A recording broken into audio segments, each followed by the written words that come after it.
What it is, home skillet biscuits, my name is Caleb and welcome to the Cool Down. Sometimes the opportunity you think you're walking into isn't the opportunity waiting for you. I booked my first professional dance shoot 3 months into moving to LA.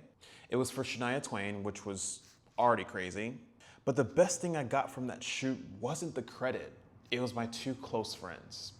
At the time, I was still getting my footing into a new city. I was taking classes whenever I could, posting dance videos, and trying to figure out where I fit into the dance community here.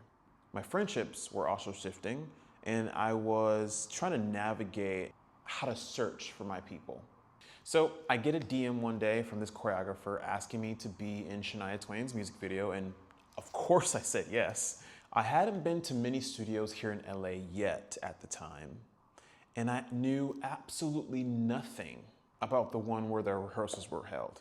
So when I arrived, it took some time to figure out where to park, where the rehearsal space actually was in the building, and where the bathrooms were. I had to pee. So once I finally find the room, I say hi to the choreographer and a few other people that were a part of that team, and I make my way back out to search for the bathroom. Now, in my search, I run into this tall, fit black queen, and in my head, immediately I thought, she's a dancer. She asks me if I'm there for whoever the producer was, which at the time I had no idea. I said, no, sorry, and just kept it moving. Now to this day, she insists that I said it with an attitude, but I'm gonna maintain that I was lost, trying to find the bathroom desperately, and didn't put two and two together that she might have been in the same room as I. So once I find the bathroom and return to the room, I scan it again and notice that there are a lot more people in the room. And there she was, the same girl that I apparently have given an attitude to. That was Tati. Awkward. So during the first break of rehearsals, everyone naturally broke off into their little groups. Most people seemed to know at least one person there, so it was just like pockets of just different people talking. I knew absolutely no one. I scanned the room once more and decided to sit near Tati and two other people who are already engaged in conversation. I feel like we've danced together before, Tati says to the other girl. And as the two of them go back and forth trying to figure out how they knew each other, the guy across from me and I were exchanging amused looks. And in my head, I'm like, I wonder how long it's gonna take for them to realize how they know each other. It was definitely that, the other girl screams, chomping away at her banana. That was Allie. And if dancing is involved, so was a banana for her.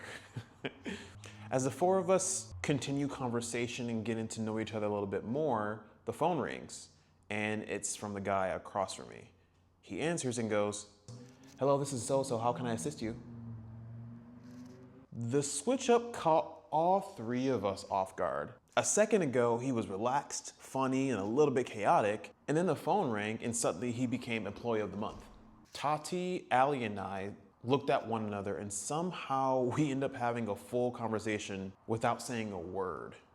It was the first glimpse of a language between us that would eventually become very familiar. So shoot day came, and because it was my first professional gig, I was taking everything in. Plans kept changing, scenes were added on the fly. Somehow I ended up filming a scene with Allie, getting pulled into an unplanned pool table scene, and catching Tati while she's still in hair and makeup and doing other things, hyping me up on the side. We danced, we joked around, and we somehow kept finding our way back to one another throughout the day, which it was a long day. By the time we wrapped, I was starving, and I'm sure other people were as well. So I invited everyone to Gracias Madres. I arrived at the restaurant not knowing what to expect because I was learning very quickly how flaky people could be in this city. No shade. And the only two that showed up were Tati and Allie. We got a table outside, ordered a bunch of food to share, and we couldn't stop laughing and taking pics of every single item that arrived at the table, even the bottle of water. We reflected on the shoot, talked about moving to the dance world, and shared pieces of ourselves that went far beyond anything that happened on set. It felt strangely easy, like we skipped a few stages of getting to know one another. When I moved to LA, I thought finding my people would be this very intentional thing. I imagined I would do it by going to the right classes, attending the right events or introducing myself to the right people. Instead, I found it while wandering through an unfamiliar studio looking for the bathroom. So at the time, I thought my big win was booking this dope gig only 3 months after living in LA. And listen, dancing in a Shania Twain music video was absolutely a moment. But looking back, the booking was only a doorway. And Tati and Ali were what was waiting on the other side of that door. It's 2026 now, and we're still going strong. We've danced together, celebrated together, supported each other through life, and built a friendship that started with an awkward hallway interaction, a banana, and a dinner where only 3 people showed up. Sometimes the thing that changes your life isn't the opportunity itself. Sometimes it's who's standing beside you when you get there. And that is how Shania Twain accidentally helped me find my 2 best friends. Make good choices.